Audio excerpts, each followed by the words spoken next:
시청자 여러분 안녕하십니까? 월요일 뉴스원 시작합니다. 김건희 씨가 민중기 특검에 출석해 구속 뒤 두 번째 조사를 받고 있습니다. 김 씨는 오전 조사에서 진술 거부권을 행사했습니다. 취재기자 연결해 보겠습니다. 우정훈 기자. 네, 김건희 특검팀 사무실 앞입니다. 네, 김건희 씨에 대한 조사 어떻게 진행되고 있습니까? 네, 특검은 오전 9시 43분쯤 도착한 김건희 씨에 대한 조사를 오전 10시부터 곧장 시작했습니다.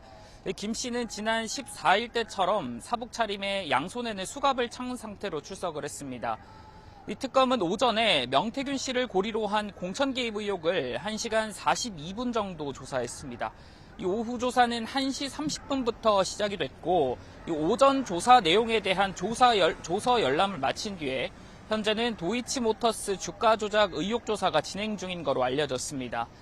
앞서 특검 출석 당시 김 씨가 탄 법무부 호송 차량은 지하 주차장으로 바로 들어가서 김 씨가 취재진 앞에 모습을 보이지는 않았습니다. 네, 김건희 씨가 오늘도 진술 거부권을 행사하고 있다고요? 네, 특검팀은 김 씨가 오전 조사 대부분 진술 거부권을 행사했다고 밝혔습니다.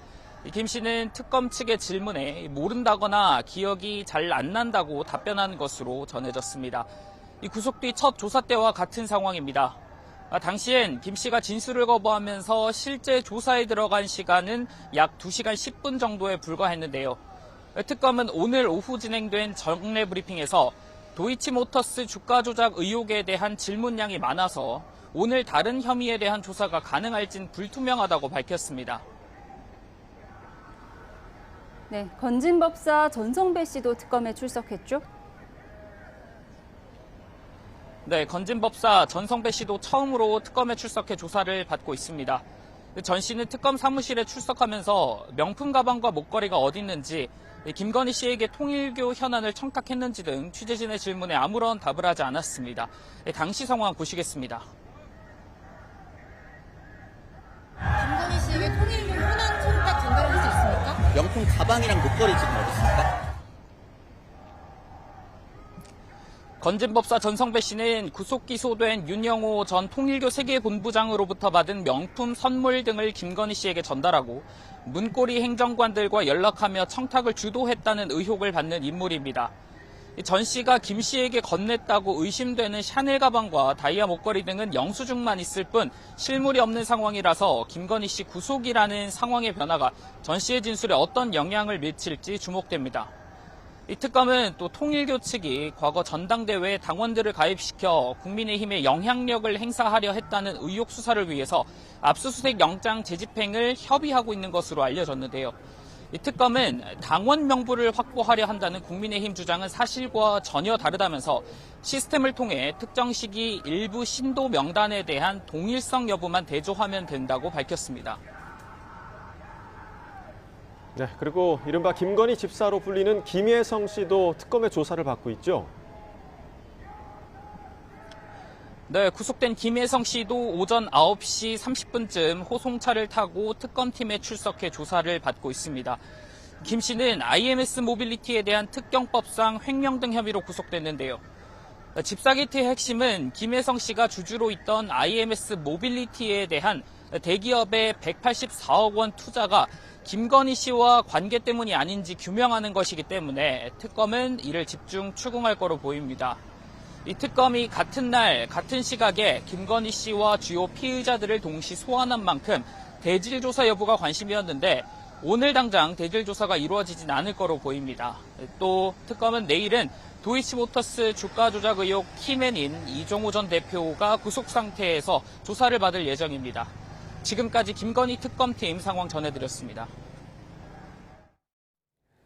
내란 특검이 내일 계엄 선포문 사후 작성 등의 혐의를 받고 있는 한덕수 전 국무총리를 다시 불러서 조사합니다. 또 최상병 특검은 사건 기록 회수에 관여하는 등 수사 외압의 핵심으로 꼽히는 유재은 전 국방부 법무관리관을 소환했습니다. 현장에 취재기자 나가 있습니다. 신규혜 기자. 네, 내란 특검 사무실입니다. 네, 특검이 내일 한덕수 전 총리를 다시 소환한다고요? 네, 특검은 내일 오전 9시 반 한덕수 전 국무총리를 피의자 신분으로 다시 소환합니다. 지난달 2일 첫 소환 조사를 벌인 지 40여일 만입니다. 한 전 총리는 계엄 선포문의 사후 작성과 폐기 과정에 관여한 혐의를 받고 있습니다. 또 행정부의 2인자 위치에 있으면서도 계엄을 막지 못했다는 의혹은 물론 계엄 당일 추경호 전 국민의힘 원내대표와 소통하며 계엄 해제 방해에 관여했다는 의혹도 받고 있는데요.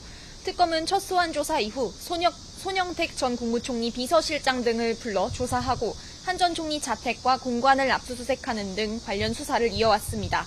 내일 추가 조사를 통해 혐의 사실을 구체화할 거로 보이는데 한 전 총리에 대한 특검의 신병 확보 시도가 가시권에 들었다는 관측이 나옵니다. 계엄 해제 당시 상황과 관련한 참고인 조사도 계속해서 이어지고 있죠. 네, 특검은 오늘 오후 백혜련 민주당 의원을 참고인 신분으로 조사합니다. 지난해 12월 4일 새벽 이뤄진 계엄 해제 요구안 표결 당시 국회 상황을 재구성하려는 의도로 보입니다. 앞서 특검은 우원식 국회의장과 국민의힘 의원 2명, 표결 당시 국민의힘 소속이었던 민주당 김상우 의원 등을 참고인 신분으로 조사했습니다. 특검은 최근 다른 민주당 의원들에게도 협조 요청을 보냈는데 백 의원을 시작으로 이들을 상대로 한 수사에 속도를 낼 거로 보입니다. 네, 윤석열 전 대통령은 오늘도 내란 우두머리 혐의 재판에 나오지 않았다고요? 네, 서울중앙지방법원은 오늘 오전 10시 15분부터 윤 전 대통령의 내란 우두머리 혐의 공판기일을 진행하고 있는데요. 윤 전 대통령은 오늘도 나오지 않으면서 5회 연속 불출석을 기록했습니다. 재판부는 지난 기일 결정한 대로 걸석 재판을 이어가기로 했는데요. 이진우 전 수도방위 사령관의 운전 수행 부사관이었던 이모 씨에 대한 증인 신문이 오전부터 진행되고 있습니다. 윤 전 대통령 측 변호인은 재판에 앞서 만난 취재진에게 건강이 회복되면 다시 재판에 나올 거라고 설명했습니다. 네, 그리고 최상병 특검팀의 수사 상황도 전해주시죠. 네, 최상병 특검은 오늘 오전 10시부터 유재은 전 국방부 법무관리관을 피의자 신분으로 소환해 조사하고 있습니다. 유 전 관리관은 최상병 순직 사건 기록 회수 과정에 관여한 인물로 이 과정에서 박정훈 대령은 물론 국방부, 대통령실 관계자들과 수차례 통화했고 기록 회수 뒤에는 후속 조치 논의에도 참여했는데요. 박 대령은 유 전 관리관이 자신과의 통화에서 혐의자와 내용 일부를 기록에서 제외하라는 사실상의 압력을 행사했다고 주장해왔습니다. 유 전 관리관은 조언을 해줬을 뿐이라며 이를 부인하는 입장인데 특검은 오늘 조사에서 수사 외압을 둘러싼 사실관계 전반을 확인할 예정입니다. 수사 외압 관련해서는 오늘 오후 김용현 당시 경호처장에 대해서도 구치소 방문 조사를 진행합니다. 이런 가운데 특검은 구명로비 의혹을 수사하기 위해 멋쟁 해병 단체 대화방의 구성원 송호종 씨도 참고인 신분으로 불러 조사하고 있습니다. 지금까지 내란 특검 사무실에서 YTN 신기입니다. 고 김대중 전 대통령 서거 16주기 추모식에 참석한 여야 지도부는 서로를 향한 날선 발언들을 주고받았습니다. 특검의 김건희 씨 2차 조사와 국민의힘 당사 압수수색을 놓고도 여야는 상반된 입장을 내놓으며 충돌했습니다. 국회 연결해서 들어보겠습니다. 박희재 기자. 네, 국회입니다. 네, DJ 추도식에 여야 지도부 나란히 참석했는데 분위기 어땠습니까? 네, 그렇습니다. 민주당 정청래 대표와 국민의힘 송원석 비대위원장은 오전 서울 현충원에서 열린 고 김대중 전 대통령 16주기 추모식에 나란히 참석했습니다. 사흘 전 광복절 경축식에서의 인사도 악수도 없는 냉랭한 기류는 이번에도 이어졌고 추모사를 통해 서로를 향한 날선 발언들을 내놓기도 했습니다. 정청래 대표는 민주주의와 한반도 평화에 평생 헌신한 거인이라고 김대중 전 대통령을 평가하면서 오늘의 상황을 두고는 뼈 있는 발언을 내놨습니다. 들어보겠습니다. 오늘 당신이었다면 진정한 용서는 완전한 내란 세력 척결과 같은 말이라고 말하셨을 것이라 확신합니다. 뒤이어 국민의힘 송원석 비대위원장은 김 전 대통령은 화합과 통합의 정치를 해왔다. 후보 시절에 했던 정치 보복은 없다는 약속을 대통령 재임 기간 중에도 지켰다며 지금의 민주당은 그렇지 않다고 비판했습니다. 이어서 들어보겠습니다. 집권 여당이 야당을 대화의 상대방으로 인정하지 않고 말살해야 할 대상으로 규정하고 있는 네, 그리고 김건희 특검 수사 상황에 대한 정치권의 반응도 전해주시죠. 네, 먼저 더불어민주당은 김건희 씨가 구속 뒤 두 번째 특검 소환 조사를 받는 것을 두고 탐욕의 왕국 실체를 밝히는 계기가 돼야 한다고 강조했습니다. 부승찬 대변인은 서면 브리핑에서 국민은 김건희 씨가 수많은 뇌물과 청탁을 받은 주체였음을 알고 있다며 이같이 밝혔는데요. 3대 특검 종합대응특위를 중심으로 윤석열 정권의 민낯을 국민께 보고드리고 국민 주권을 바로 세워나가겠다고도 덧붙였습니다. 국민의힘 당사 압수수색도 한 차례 시도한 김건희 특검은 오늘은 당사가 아닌 국회 국민의힘 사무실을 찾아 당원 명부 제출 협조를 요구했습니다. 국민의힘 곽규택 수석 대변인은 기자들과 만나 이번에도 특검 측에 자료 요청에 응할 수 없다는 입장을 변함없다며 이 내용을 밝혔습니다. 송원석 비대위원장은 이보다 1시간 정도 앞서 김건희 특검 사무실이 있는 광화문에서 현장 의원총회를 진행한 뒤 특검이 당원 전체를 범죄자 취급하면서 민주국가에서는 벌어질 수 없는 위헌, 위법적 영장 집행을 진행하는 거라고 거듭 규탄했습니다. 지금까지 국회에서 YTN 박희재입니다. 이재명 대통령은 언론의 고의적 왜곡과 허위 정보는 신속하게 수정해야 하고 그에 따른 책임을 묻는 게 마땅하다고 강조했습니다. 대통령실 강유정 대변인은 오늘 브리핑에서 이 대통령이 국무회의 중 정부 광고 효율화 방안에 대해 보고받고 토의하는 과정에서 이같이 말했다고 전했습니다. 조현 외교부 장관은 캐나다나 영국은 정부 광고의 65%가 디지털화되어 있고 제3의 기관이 이를 검증하며 허위 뉴스에 대해서는 엄하게 단속한다고 보고한 것으로 전해졌습니다. 이재명 대통령은 기존 남북 합의 중 가능한 부분부터 단계적으로 이행할 수 있는 준비를 해달라고 관계 부처에 지시했습니다. 이 대통령은 오늘 범정부 차원의 비상대비 훈련인 을지연습 시작을 맞아 주재한 국무회의에서 작은 실천이 조약돌처럼 쌓이면 상호 간의 신뢰가 회복되고 평화의 길도 넓어질 거라며 이같이 주문했습니다. 전국에 다시 폭염특보 수준의 무더위가 이어지는 가운데 경남 일부 지역은 35도 이상으로 올랐습니다. 더위 속에 강한 비가 예상되는 연천과 파주, 철원에는 호우 예비특보가 내려졌습니다. 취재기자 연결해서 자세한 날씨 전망 알아보겠습니다.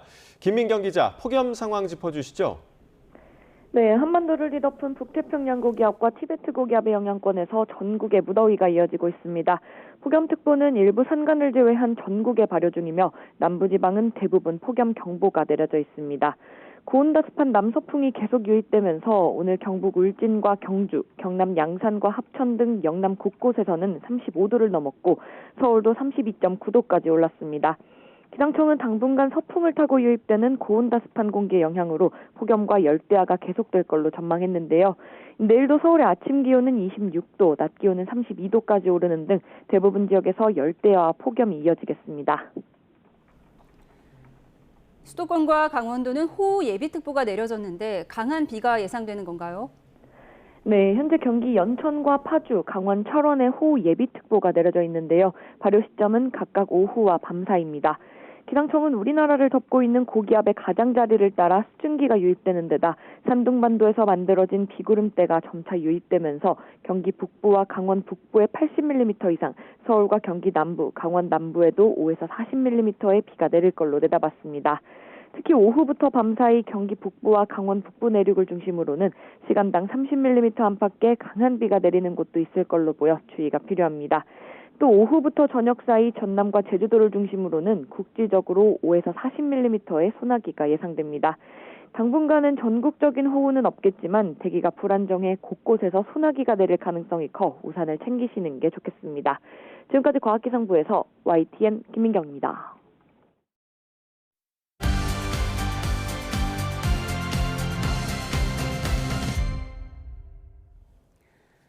네, 오늘의 정치온 전용기 민주당 의원, 이준우 국민의힘 대변인, 배종찬 인사이트K 연구소장 세 분과 함께 집중 분석해 보겠습니다. 어서 오세요.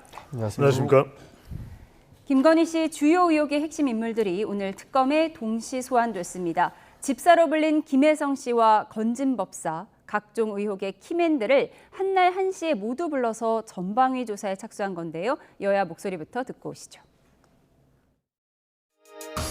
구독기사인데 안가를 사적으로 썼고 김건희 여사가 서희건설 회장을 안가 2번 만났다. 서희건설 회장을 만나서 받았다 안 받았다 이건 난 몰라요. 그렇지만은 안가를 사가로 이용하는 그 김건희의 멘탈을 의심하는 거죠. 특검법을 고쳐야죠. 그 얘기는 고쳐서 수사 범위도 넓히고 기한이 부족하다면은 연장해서 발본색원에 끝장을 내야 돼요. 그것이 내란 정식이지. 아니 윤석열 김건희 하다가 말면은 그게 국민이 납득하겠어요? 민주당이 특검 기간 연장하는 이 특검법 개정 카드를 검토하고 있다고 합니다. 뭐 정치적인 의도가 있지 않겠어요? 초유의 3특검법으로 발빠르게 움직이고 있는데 이걸 더 연장한다? 지금 대단한 지금 현재 검사들도 파견돼 있고 지금 거대 특검 헌정사상 초유의 일이지 않습니까? 예. 뭐 내년 지방선거까지 끌고 가겠다는 의도밖에 저는 볼 수가 없다 이렇게 보고 우리 이 당 입장에서는 반대합니다.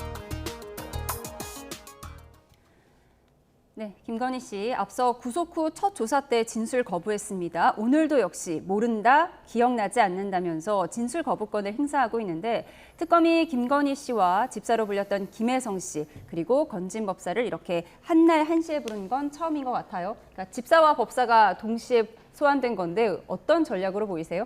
기본적으로 김건희 여사의 거짓말이 어디부터 거짓말이 시작됐는지를 알 수가 없는 전국일 겁니다.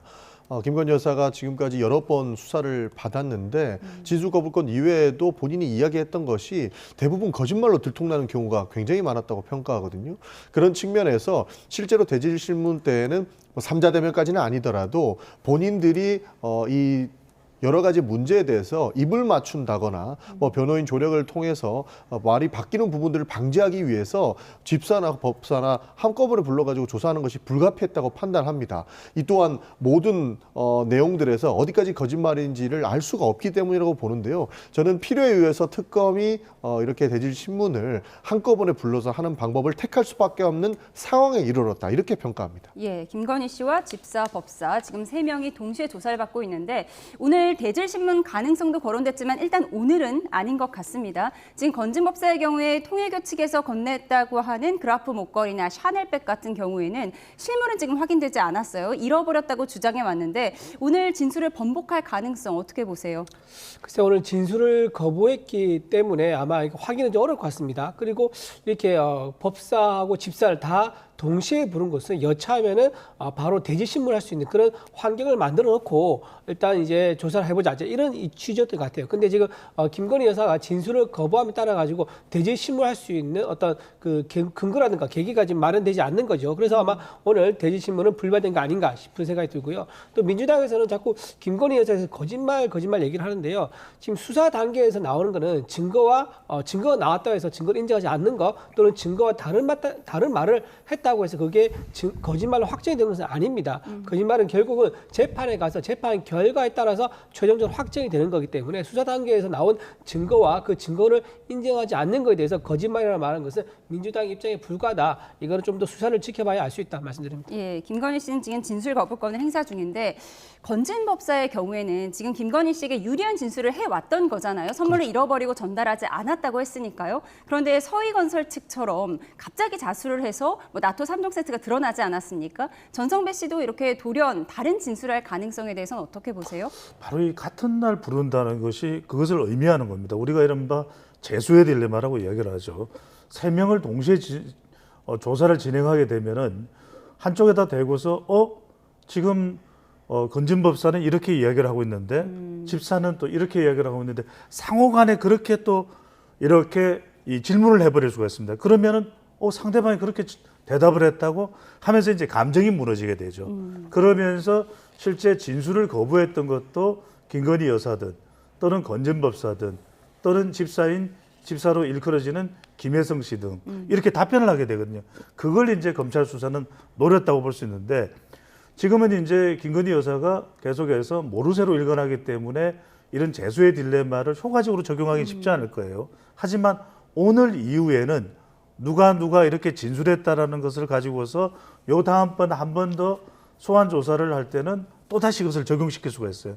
그러면 이제 상당한 압박이 되고 그러면 기존에는 모른다라고 일관되게 진술을 거부했던 건진법사 전성배 씨든 또는 김건희 여사든 어떤 식으로든 일부는 진실을 또는 사실을 토해낼 수밖에 없는 상황이 되기 때문에 바로 그 점을 검찰은 특검은 노리고 있다 이렇게 봐야 되겠죠. 네, 그러니까 집사, 법사를 같이 부른 것이 3자 대면은 아니더라도 김건희 씨에게 압박으로 작용할 수 있다 이런 분석이세요.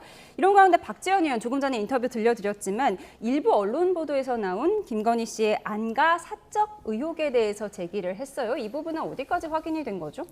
특검에서 확인을 한 것 같습니다. 그리고 실제로 본인이 자수서를 제출했던 서희건설 회장도 갔다 왔다라고 하는 이야기를 한 것으로 보도되고 있지 않습니까? 그런 것을 유추해 봤을 때 사실 여사가 안가를 사용할 가능성은 기본적으로 높지 않다고 평가하거든요. 그러나 이미 사용했다라고 나온 것 자체도 이것은 사적 이용으로밖에 볼 수 없는 것이죠. 그리고 그 당시에 어떤 일이 있었는지는 아마 수사상을 조금 더 지켜봐야겠지만 아무리 보아더라도 공적 사용의 느낌은 아니기 때문에 수사에 탄력이 붙을 만한 상황이 연출됐다 저는 그렇게 평가합니다. 그렇기 때문에 해당 부분들도 새로운 국면으로 흘러갈 수 있기 때문에 필요하다면 특검을 영장하는 것도 민주당에서는 검토하고 있다 이렇게 봐도 무방할 것이다 저는 말씀드릴 수 있겠습니다. 예. 김건희 씨가 안가를 사적으로 이용하면서 서희건설 측을 만났다. 이것은 일부 언론에서 지금 보도하고 있는 내용이고요. 확인되는 대로 다시 한번 전해드리겠습니다. 그리고 저희가 현장 화면이 들어와서 먼저 전해드리겠습니다. 민주당 백혜령 의원이 비상계엄 관련 내란 외환 사건을 수사하는 조은석 특별검사팀의 참고인 신분으로 출석하고 있습니다. 현장 화면 보시죠. 오늘 참고인 조사 받으러 오셨는데 저 계엄 해제 요구안 표결 상황 관련해서 좀 어떤 점 강조하실 건지 여쭤보고 싶습니다. 지금 특검의 조사 방향이 어떤 부분인지 저는 알 수 없기 때문에 특검에서 묻는 것에 충실히 제가 아는 선에서 대답할 예정입니다. 혹시 특검의 국민의힘 지도부 수사에 대해서는 좀 어떻게 생각하십니까? 그때 정말 긴박한 순간이었고 누구라도 국회의원이라면 당연히 와서 표결해야 할 상황입니다. 저희들도 그때 다 알고 있지만 국민의힘 의원들이 그때 본회의장 바로 옆에 있는 원내대표실에 10명 이상의 의원이 있었던 것으로 알고 있습니다. 그럼에도 불구하고 표결하려 하지 않았기 때문에 뭔가 표결을 방해하려는 행위는 있었다고 생각합니다. 혹시 오늘 조사에 앞서서 따로 준비하신 서류나 자료는 있으실까요? 그거는 조사 과정에서 제가 알고 있거나 가지고 있는 서류가 있으면 충실히 제출하도록 하겠습니다. 감사합니다. 네.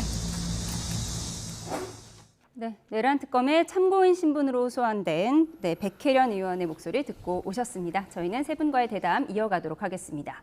광복절 특별 사면을 받은 조국 전 조국혁신당 대표가 본격적인 정치 행보에 시동을 거는 모습입니다. 오늘 김대중 전 대통령 뉴욕을 참배했는데요. 그 모습부터 보고 오시죠. 네, 서거 16주기를 맞아 오늘 오전 여야 지도부가 DJ 뉴욕을 참배했는데요. 아직 입당 절차가 완료되지 않은 조국 전 대표 따로 일정을 잡은 겁니다. 오늘 인터뷰 내용 들어보시죠. 윤석열 파면을 거치고 난 뒤도 지금 국민의힘이 보여주고 있는 모습은 정상 집단이 아니라고 봅니다. 내년 지방선거 총선을 통해서 국민의힘을 지금보다 반 이상 줄여야 된다. 저는 마음 같아서는 0이 돼야 된다 생각합니다. 이번에 지지율 떨어진 게 관련해서 저의 사면도 영향이 있었겠죠. 한 n분의 1 정도의 영향이라고 저는 보입니다. 그 외에 여러 가지 다른 사건이 있지 않았습니까? 개인으로는 보궐선거에 출마하세요? 아니면 지방선거에 출마하세요? 그 역시 사실 지금 결정하지는 않았고요. 그러나 어떤 경우든 6월에 국민들에 의한 선택을 구하겠다는 점은 분명합니다. 앞서 출소 당일 오후 SNS에 가족 식사라는 글과 함께 된장찌개가 끓고 있는 7초짜리 영상을 올리기도 했는데요. 조 전 대표가 찾은 곳이 강남의 한 미슐랭 한우식당으로 알려지면서 야권에서는 최고급 한우집에서 된장찌개만 찍어 올리는 등 위선을 드러낸 거라고 비판하기도 했는데 조국 전 대표는 이에 대해 사위가 고기를 사준 거라고 말했습니다. 그런가 하면 안철수 의원은 조국 전 대표가 대통령 지지율 하락의 주역이라며 땡큐 조국, 웰컴 조국이라고 꼬집는 글을 올리기도 했습니다. 네, 대통령 지지율에 대해서 잠시 후에 더 자세히 분석해 보겠지만 조국 전 장관 본인 사면에 대통령 지지율 하락에 전체는 아니고요. n분의 1의 영향이 있다고 했어요. 소장님 어떻게 보셨어요? 그렇죠. 그 영향이 큰 것으로 보입니다. 비단 조국 전 대표뿐만 아니라 그 외에 윤미향 전 의원을 비롯해서 사면된 인물들, 복권된 인물들이 대통령의 지지율, 특히 이제 긍정평가에 영향을 끼쳤다고 볼 수 있는데 지금 조국 전 대표의 행보가 매우 주목을 끕니다. 왜냐하면 첫 번째로는 김대중 전 대통령의 묘역을 참배했다. 호남 여론이죠. 무엇보다도 호남에서 내년 지방선거고 앞으로의 대선 가도를 생각한다면 뭐 섣부른 이야기일 수는 좀 빠른 이야기일 수는 있습니다만 무엇보다도 중요할 수밖에 없는 것이고요. 두 번째로는 대중 여론입니다. 김대중 전 대통령이니까 대중 여론이에요. 근데 이 대중은 전반적인 국민들, 유권자를 말하는 대중 여론인데 바로 유력 방송인인 김어준 씨 방송에 바로 출연을 하죠. 출연을 했는데 여기서 굉장히 주목되는 것이 저는 전용기 의원의 의견도 듣고 싶은데 더 강하게 이야기를 해요. 국민의힘은 위헌정당 심판 청구의 대상이 아니라 0이 돼야 된다. 이게 더 강한 겁니다. 누구보다 더 강할까? 그러면 정청래 대표보다도 더 강하다는 평가를 받을 수가 있거든요. 그래서 저는 이렇게 사면 복권된 지 바로 행보를 시작했단 말이거든요.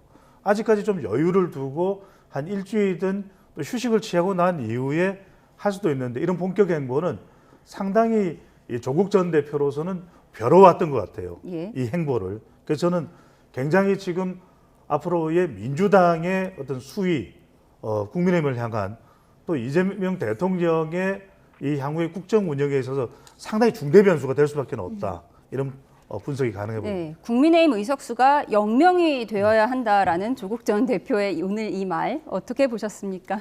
지금 이제 정청래 대표가 강성 이제 리더십으로 재미를 봤죠.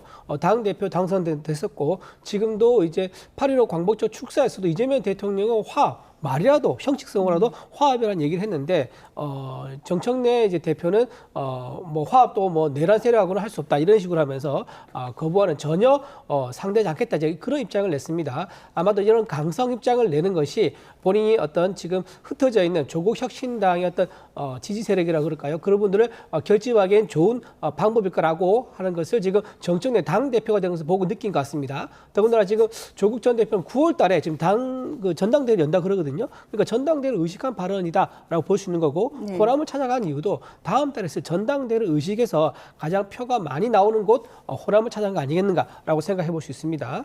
그리고 뭐 n분의 1 말씀하셨는데 제가 보기에는 n분의 1은 본인이 n분의 1이 이제 아예 뭐 부인할 수 없으니까 n분의 1이라고 이제 표현하고 싶은 거지 실제로는 사실상 지금 이재명 대통령의 지지율 하락의 거의 절반 가까이가 조국 전 대표 때문이다. 조국 전 대표의 사면 때문이다라는 얘기가 많습니다. 심지어는 오늘 굉장히 화제가 됐었는데요. 지금 어린이날 조두순을 사면시켜준 거랑 비슷하다. 그런 애니메이션이 만들어가지고 떠돌기도 했습니다. 그 정도로 많은 국민들이 굉장히 조국 사면에 대해서 이해하지 못하는 그런 모습이 나타나고 있다는 거. 그리고 또 하나 이거 굉장히 조국 전 대표가 아직까지도 전혀 반성하지 않고 굉장히 자기 중심적이고 나르시스트 같은 그런 모습을 보여주는 게 뭐냐? 바로 된장찌개예요.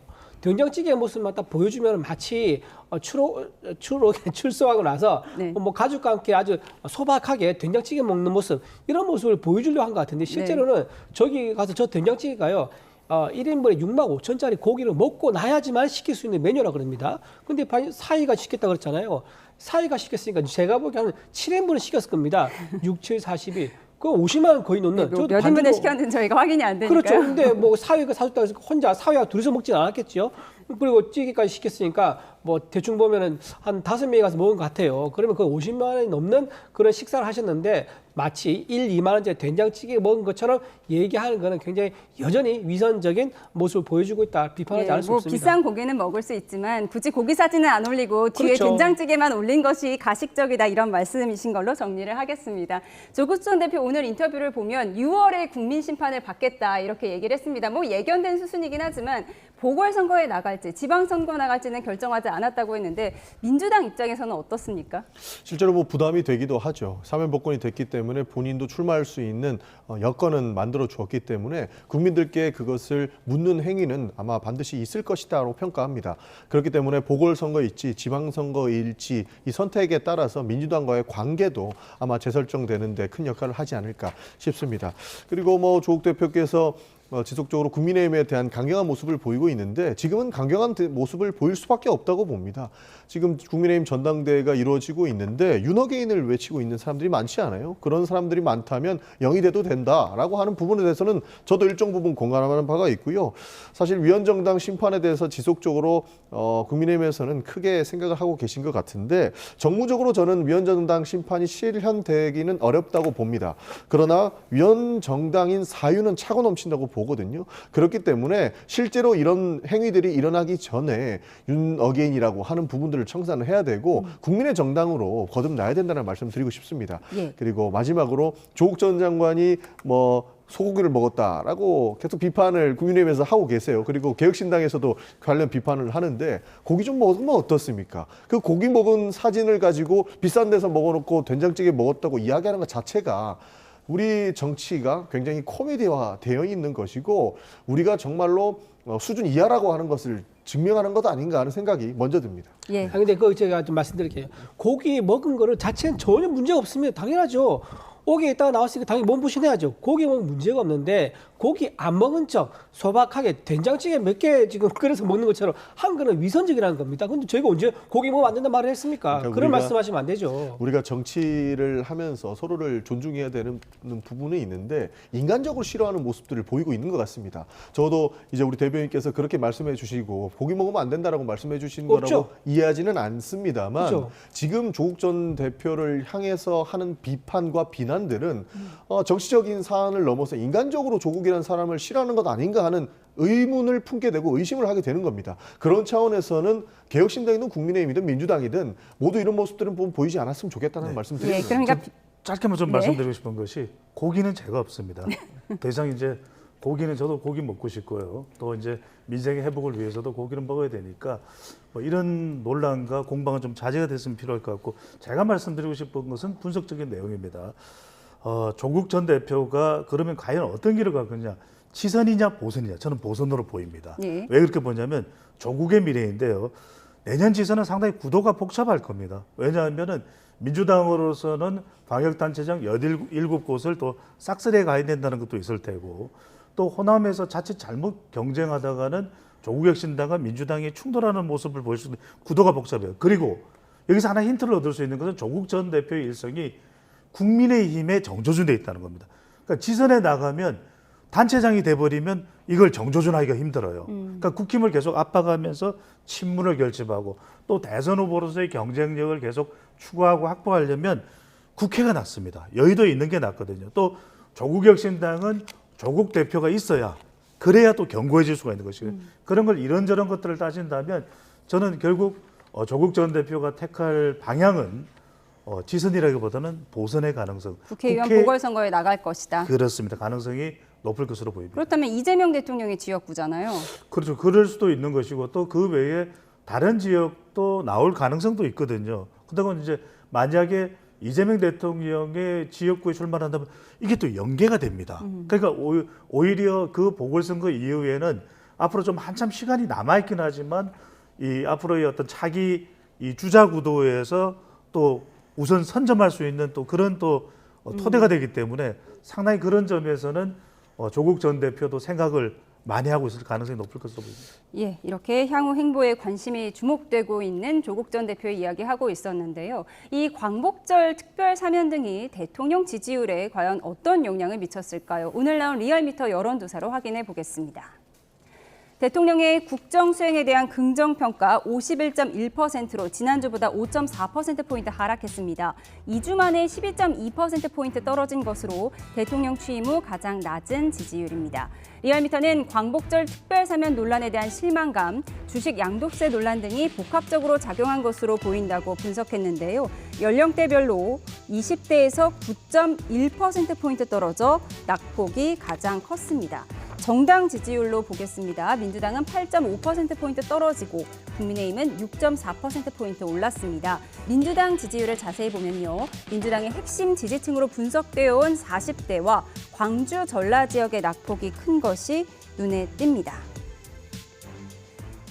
네, 사면이 대통령 지지율에 영향을 줄 것이다. 어느 정도 대통령실에서도 예견했을 것 같아요. 그런데 이렇게 수치로 나왔을 때 또 느끼는 바가 다를 수 있다는 생각도 듭니다. 실제로 뼈아픈 구절이기도 하죠. 이 사면이 결국에는 지지율에 영향을 미쳤다라고 하는 것들은 굉장히 불편해하는 국민들이 많다라고 하는 것이 증명된 것이기 때문에 뼈아픈 부분이기도 합니다. 그러나 대통령께서 사면권을 행사하는 데에는 온전한 이유가 있을 것이고 그 공통점이 제가 평가했을 때에는 윤석열 검찰이 만들어낸 피해자들이다라는 공통점이 있습니다. 그런 차원에서 이런 것들을 복원시키지 않으면 여러 가지 문제가 발생할 수 있기 때문에 사면을 한 것으로 보는데요.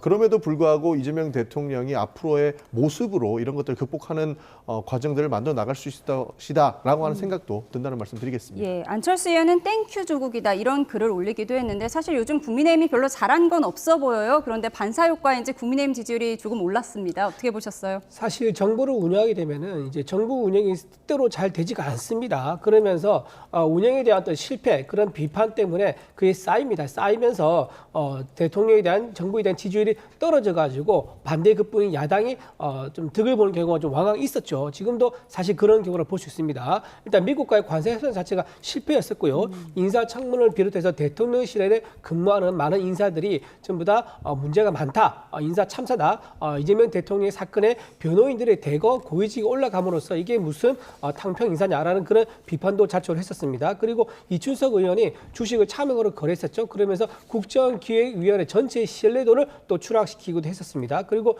윤미향 의원, 저도 광복절에 위안부 할머니의 후원금을 횡령해서 그 돈을 어디에 썼었죠? 발 마사지 받고 요가 학원 끊고 면세점 가서 쇼핑했던 그 비용을 썼다는 게 법원에서 화계에 대해서 확정이 됐습니다. 그래서 유죄를 받았는데 그런 사람을 광복절에 풀어준 거 이것도 굉장히 말이 맞지 않죠. 그리고 뭐 더 말할 것도 없이 조국 전 대표 같은 경우는 정청래 이제 당 대표를 견제하기 위한 용도, 즉 내년 선거에서 지방선거에서 민주당 정청래 의원인 민주당이 압도적인 승리를 한 것에 대해서 이재명 대통령이 견제용으로 조국 전 대통령을 즉 정치적 이유로 풀어준 것에 대해서 굉장히 국민들의 반감이 많았다. 즉 완만하게 지지율이 떨어진 것이 아니라 그게 쌓여서 어느 순간 폭락하듯이 계단처럼 뚝 떨어진 그런 현상이 나온 건데요. 저는 51.1%라는 게 다음 주가 되면 40% 된다는 거 이거의 예고편이라고 생각하고요. 지금부터가 진짜 이재명 대통령의 지지율이 다음 주부터 나타나게 될 것이다. 저는 그래 봅니다. 기본적으로 윤석열 전 대통령은 50%를 넘어본 적이 없어요. 그러니까 국민의힘이 잘해서 올랐다, 잘 못하고 있다는 것은 저는 팩트인 것이다 이렇게 생각을 하고 있고요. 기본적으로 조국 대표만 사면에서 지지율이 빠졌다라고 저도 생각하지는 않습니다. 송원석 국민의힘 원내대표가 뒷거래로 본인들 그러니까 정치인들 사면해달라고 요청했던 것 그런 거 받아주면서도 충분히 저는 지지율 하락에 영향을 미쳤다고 보거든요. 예. 그렇기 때문에 n분의 1이라는 얘기도 좀 타당성이 있다고 보이는 것이고 한 말씀만 더 드리면 조국 전 대표 이야기는 앞으로도 계속 국민의힘이 얘기할 겁니다. 왜냐하면 조국은 이미 사면이 됐는데 국민의힘 전당대회에서 사면된 이후에도 조국 사면 반대를 외치고 있거든요. 이것은 어떻게 보면 그냥 정치적 구호로서 기속적으로 이야기를 하는 방향을 잡은 것 같습니다. 그렇기 때문에 이미 사면됐는데도 불구하고 이야기를 하는 것은 지지율을 낮추기 위해서 어떻게든 끌어내리기 위해서 국민의힘에서 정치적 구호로 사용하는 것에 불과하다라는 말씀 드리겠습니다. 예, 조국 트라우마를 계속해서 자극하려는 시도다라고 말씀하셨는데 소장님 자세히 보면 대통령 지지율 중에서 20대 지지율이 좀 많이 떨어진 게 이게 아무래도 그 입시 비리의 영향인가 싶지 않은데 어떻게 보세요? 그렇죠. 그게 이제 사면 복권에 대한 공정성입니다. 그러니까 대통령 지지율이 흘릴 때는 간단하게 여러분들 생각하시면 됩니다. 중수층이 흔들렸다. 중도, 수도권, 그리고 청년층이 흔들렸다 보시면 되는데 지금 연령대를 보시면은 자 20대가 많이 빠졌죠. 그리고 40대도 좀 흔들렸죠. 40대도 7%포인트가 빠졌고 그 다음에 50대도 한 7%포인트가 빠졌단 말이거든요. 그러니까 이건 뭐냐면 아주 견고하게 대통령을 지지하는 층인데 어떤 거냐면 사면 복권 그리고 좀 완급 조절을 해서 대통령이 이 윤미향 전 의원 같은 경우에는 사면 복권하더라도 좀 설명을 하면 됩니다. 예. 어떤 이유인데 좀 이해 못하실 부분도 있을 건데 우리는 이런 이유로 사면을 한다. 조금 설명을 겉들여야 돼요. 항상 제가 드리는 말씀입니다. 오바마가 그토록 소통 잘하는 것으로 이 조명을 받고 평가를 받는 이유는 설명을 잘해야 돼요. 이럴 때 설명을 누군가가 나와서 잘하면 되는 것이고 전광판을 보면서 이재명 대통령이 국정 운영을 하는 건 전 잘하고 있다고 봅니다. 이럴 때 데이터 국정을 더 해야 된다. 안 그러면 20대, 40대, 50대가 빠지고 화이트 칼라 주구청이 빠지고 호남과 인천경기에 빠지면 이건 위협이 되는 것이거든요. 그러니까 여기다 중도까지도 빠질 수가 있기 때문에 저는 완급 조절이 필요하다. 이럴 때 이재명 대통령이나 이재명 정부가 또 민주당과 함께 더 과감하게 결정될 수 있는 것이 이 경제 또 코스피 5천에 대한 오늘도 내려갔죠, 주가가. 그러면 이럴 때 오히려 이재명 대통령이 양도소득세 대주주 기준 빨리 결정합시다. 이거 원래대로 그냥 해서 안 올릴게요. 10억으로 강화 안 하겠습니다. 이건 빨리 결정을 내려드릴 사안이고 정권세 인상 부분은 거래세 인상 부분은 미국과 일본도 정권 거래세가 없어요. 그런데 그러면 우리 세수는 어떻게 하겠냐. 이런 건 다른 방법으로 얼마든지 세수를 확보할 수 있는 방안이 있거든요. 예. 이런 걸 빨리 결정을 내려줘야 돼요. 제가 늘 말씀드리는 거지만 빨리 결정 내리는 것은 빨리 결정 내리고 오히려 완급 조절 좀 할 수 있는 것은 설명을 해나가서 하면은 얼마든지 지금 한일 정상회담 기다리고 있죠. 한미 정상회담 기다리고 있죠. 이럴 때 제가 누구인지는 알고 있습니다. 지금 용산에도 대통령실에서 데이터 비서관이 있어요. 이런 자료를 좀 드려야 됩니다. 그래서 대통령이 이걸 보고서 참고하고 있습니다. 라는 좀 국정을 할 필요가 있다는 말씀. 대통령실에서 데이터 전문가이신 배 소장님 말씀을 잘 들었으면 좋겠다는 바람으로 읽었습니다. 이렇게 사면 논란이 계속 이어지는 가운데 예전에 사면 여론이 나쁘지 않다고 말했던 전현희 최고위원, 오늘 김용 전 민주연구원 부원장 등 광복절 특사에서 제외된 이재명 대통령의 측근들의 명예회복을 언급해서 눈길을 끌었는데요. 천하람 의원의 목소리까지 이어서 들어보시죠. 특별사면은 대통령의 고유 권한이지만 절제되고 최대한 신중하게 행사되어야 합니다. 우리는 이재명의 측근이라는 이유로 윤석열 검찰 독재 정권의 이재명 죽이기 정치 탄압 피해자로 고초를 겪고 있는 우리의 동지를 결코 잊어서는 안 됩니다. 김용, 정진상, 이화영, 송영길 등 우리의 동지들이 명예를 회복하고 하루빨리 우리 곁으로 돌아올 수 있도록 끝까지 함께 하겠습니다. 정치적인 수준 미달이다라고 생각합니다. 광복절에 윤미향 의원을 사면하는 거는 어린이날 조두도 사면하는 거랑 똑같다. 조국 전 대표 사면은 이거는 저는 뒷거래가 있다고 의심합니다. 조국 전 대표 측과 내지는 조금 더 넓게 보면 광의의 전 친문 세력 등과 뒷거래가 있다고 봐요. 이재명 대통령이 압박을 받은 거 아니냐. 문 전 대통령이나 김어준 씨나 등등등에 여러분 압박을 받은 거 아니냐. 네, 사면으로 대통령 지지율이 좀 하락하고 있다는 것이 수치로 나타나고 있는데 전현희 최고위원은 지금 이 사면 범위를 더 넓혀야 된다 이런 주장 같아요. 지금 민주당 내 분위기는 어떻습니까? 분위기도 일단 정치검찰의 피해자들은 구제해야 된다라고 하는 여론은 굉장히 높다라고 평가할 수 있을 것 같습니다. 기본적으로 김영 전 부원장 같은 경우에도 아직까지 옥고를 치르고 있는데요. 그때 압수수색을 당한 영장을 보면 피의자 이재명에 대한 그 압수조서에 논란이 있었습니다. 그러니까 애초에 김용 부원장을 타겟으로 한 게 아니고 이재명을 잡기 위해서 했던 수사에서 김용으로 늘어났다라는 거거든요. 과거 이재명 경기도지사 시절에 측근이라고 하면은 이화영과 김용이 있다라고 이야기한 적이 있습니다. 그 이후에 이화영과 김용과 정진상이 들어갔다라고 하는 이런 평가들은 굉장히 많습니다. 그렇기 때문에 정치 검찰에 억울하게 이런 누명을 쓰고 있는 사람들도 충분히 복권해야 될 필요는 있다라고 보는 것이고요. 송영길 대표 같은 경우에는 본인은 사면을 원하지 않는다고 오히려 공공연하게 이야기를 합니다. 본인의 명예회복은 본인이 하고 오겠다라고 밝힌 바 있기 때문에 아마 조율은 되지 않았지만 실제로 정치 검찰의 피해자들은 구제해야 된다라고 하는 여론에서 아마 전현희 최고위원이 이야기하셨다. 저는 그렇게 보고 있습니다. 예, 실제로 한동훈 전 대표가 광복절 사면은 이화영을 위한 빌드업이다 이런 글을 올리기도 했는데요. 지금 국민의힘에서는 어떻게 판단하고 계세요? 충분히 그렇게 볼 수 있죠. 지금 이화영 전 부지사 입장에서는 내가 왜 혼자 들어와 있지 이런 생각을 할 수밖에 없을 겁니다. 이화영 전 부지사가 재판 중에 얘기했지 않습니까? 수사기관에도 얘기했었죠. 이것을 대북 불법 송금한 것을 이재명 당시 경기도지사에게 보고했었다. 라고 얘기했었습니다. 물론 나중에 말을 또 바꿨었죠. 이런 식으로 본인이 양심 고백을 했다가 주변의 부담감 때문에 결국 말을 번복했었지만 이 이화영 부지사가 가지고 있는 어떤 그 자기가 경험했던 거라든가 또는 증언이라든가 이것 때문에 얼마든지 이재명 대통령의 사법 리스크가 현실화될 수 있기 때문에 거기에 대한 불안감이 굉장히 클 겁니다. 그러면 이화영만 혼자 눈에 띄게 할 수는 없는 거 아니겠습니까? 전체 다 똘똘 말아가지고 같이 이걸 푸는 방법, 그 방법을 생각하고 있는 겁니다. 즉 다시 말해서 대통령 입장에서는 지금 현재 상태가 굉장히 불안한 겁니다. 불안하기 때문에 이것을 빨리 해소하기 위해서는 풀어줘야 되는데 명분이 없다. 즉 어떻게 하느냐. 전현희 의원이 나서가지고 먼저 간보기를 하는 겁니다. 화두를 던져가지고 이분들도 동지다라고 하면서 뭐 재판이든 또는 증거든 이런 관계없이 정치적으로 피해를 입었다 이런 식으로 간보기를 해가지고 그 이제 대중들의 반응이라든가 여론을 보면서 아까 말씀하신 대로 이화영 기타 등등 김용 이런 부분들을 다 사면하거나 복권하거나 이런 방법을 하려는 게 아니겠는가 그런 생각이 들 수밖에 없는 겁니다. 예, 사면의 범위를 더 넓혀야 한다는 전현희 최고위원의 말에 대한 여야 입장을 들어봤습니다. 민주당 정청래 대표가 취임하고 2주가 지났지만 보수 성향의 국민의힘 개혁신당과는 관례상 늘 하던 상견례조차 하지 않고 있는데요. 오늘 DJ 추모식에서도 악수는커녕 눈도 마주치지 않았습니다. 영상으로 정리했습니다.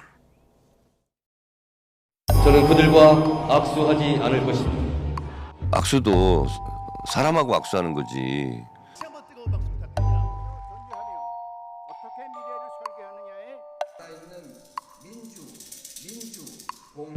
저도 사람하고 대화를 합니다.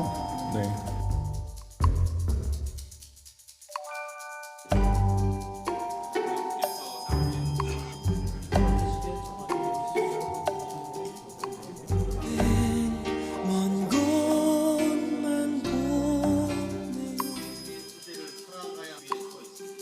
나의 영원한 스승 김대중 대통령님께 1980년 광주가 2024년 12.3 내란을 몰아냈습니다. 김대중 대통령께서는 대통령 후보 시절에 했던 정치 보복은 없다는 약속을 대통령 재임 중에도 지키셨습니다.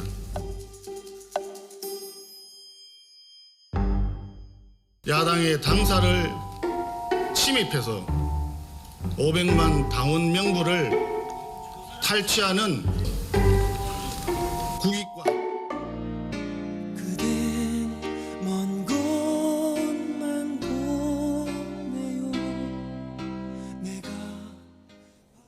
네, 지난 주말 광복절 경축식 행사장에 이어서 오늘 DJ 추모식에서도 역시나 정청래 민주당 대표와 송원석 국민의힘 비상대책위원장 악수나 대화는 없었습니다. 소장님, 이런 모습들이 강성 지지층에게는 어떻게 보일지 몰라도 일반 국민들이 보기에는 참 불편하거든요. 그렇죠. 이제 사실은 뭐 국민의힘보다는 민주당이 더 고민이 될 겁니다. 왜냐하면 전국 주도권을 잡고 있고 또 여론도 더 견인하고 있고 그런 상황인데 이제 오늘 발표된 리얼미터 조사에서는 달라진 결과를 볼 수가 있는 것이거든요. 이럴 때 제가 좋은 핵 꿀팁을 드리겠습니다. 이럴 때 데이터상으로 분석을 해보면 민주당이 50% 이상, 옆에 또 국민의힘 또 대변인이 계시면 50% 이상 회복할 수 있는 전략은 우리가 허허실실 전략이에요. 왜냐하면 지금 강경 모드를 취하고 있기 때문에 지지층들은 결집할 수 있습니다. 그런데 중도층은 또 빠져나가요. 지난 대선 때 그렇게 중도층을 잡으려고 했잖아요. 근데 이럴 때 이중 전략을 어떻게 지금 민주당에서는 채택을 했냐면 대통령은 국합, 그다음에 정청래 대표는 배드캅인데 방금 전에 김대중 전 대통령의 행보를 보면 김대중 전 대통령은 통합과 용서했단 말이거든요. 그러니까 이게 계속 지속적으로 국합, 배드캅 전략이 전개되기가 힘이 듭니다. 이럴 때 방법은 정청래 대표의 의중은 누구나 다 합니다. 네. 웬만한 우리 국민들도 그러면 표현은 자제하는 거죠. 대신에 오히려 행동은 그대로 강경 모드를 유지, 행동만 발언은 안 하는 겁니다. 행동만 유지합니다. 그런데 이것을 또 적극적으로 전개해 나가는 또 한 축이 있잖아요. 특검이 있잖아요. 굳이 정청래 대표가 더 강하게 쏟아내지 않아도 또 한 사람이 있잖아요. 조국 전 대표가 있죠. 오히려 정청래 대표는 유연하게 그렇지만 행동을 유지하게 되면은 이러면서 민생을 집중적으로 파고드는 전략입니다. 정청래 대표는 행동은 그대로 유지하는데 민생 쪽에 저렇게 정책을 계속해서 발언을 하더라. 그럼 중도가 쏙 들어오거든요. 이렇게 되면은 오히려 지지율은 50% 이상을 견인할 수 있는 토대가 만들어지는 거죠. 예.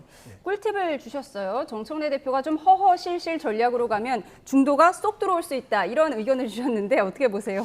분명하게 반성하면은 본인의 입장을 뒤집을 수 있다라고 정청래 대표는 지속적으로 밝혔습니다. 그런데 반성하지 않는 모습을 국민의힘 전당대회 모습을 보면서 알 수 있었죠. 왜냐하면 윤어게인이라고 이야기하는 세력들이 지속적으로 그 세력을 키우고 있기 때문에 그분들에게 책임을 묻지 않을 수 없는 그런 상황인 것 그럼 같습니다. 전당대회에서 찬탄파 후보가 당대표가 되면 분위기는 달라질 수 있다. 이렇게 달라질 보세요? 수 있다고 봅니다. 기본적으로 탄핵에 대해서 그리고 이미 파면이 된 전 대통령을 어게인하겠다라고 하는 이야기를 저희는 이해할 수가 없거든요. 그렇기 때문에 찬탄파가 들어오면 충분히 분위기는 바뀔 수 있다고 봅니다. 네, 찬탄파 후보가 대표가 되면 정청래 대표의 분위기가 바뀔 수 있다고 하셨어요? 그 일부의 어떤 그 입장이나 이야기를 두고 전체 이야기인 것처럼 마치 포장해서 하는 것이 굉장히 부적절하다. 저희가 보기에는 민주당도 사실 그렇게 따지면요. 민주당에 있는 일부 강성, 또 친북, 종북 이런 세력에 대해서 우리가 그게 전체 다인 것처럼 얘기하면 민주당 인정하겠습니까? 인정 안 하겠죠. 일부 세력이 있는 것을 전체로 오도하는 것은 굉장히 잘못됐다는 말씀드리고 지금 정청래 의원 입장에서는요. 지금 우리 이 핵꿀팁을 아마 받을까요? 저는 안 받을 것 같아요. 왜냐하면 오늘 정청래 당대표가 본인 스스로 어제 한 말이 있습니다. 지금 시기를 어떻게 규정했습니까? 명청교책이라고 규정을 했습니다. 본인 스스로 한 말이에요. 그러니까 이재명과 정청래가 지금 교책이다 뭐 그런 식으로 얘기한 것 같은데 본인이 지금 대선 주자로서 욕심을 지금 드러내고 있는 겁니다. 실제로 보면 추미애 6선 의원을 세상에 삼선 의원들이 가는 법사위원장으로 바로 앉혔습니다. 대통령실과 전혀 협의 없었습니다. 원내대표 협의 없이 앉혔다는 그 말은 자기를 확실하게 밀어줬던 추미애 의원에 대한 보상이다. 그리고 또 하나 최고위원을 누구 앉혔냐면 서삼석 의원을 앉혔어요. 전 의원을 앉혔습니다. 이분이 누구냐면 이재명 대통령이 체포 동의안에 대해서 찬성을 했던 사람이에요. 도저히 이재명 대통령 입장에서는 받아들일 수 없는 인사죠. 그런 사람을 최고위에 앉혔다는 것은 곧 뭐냐?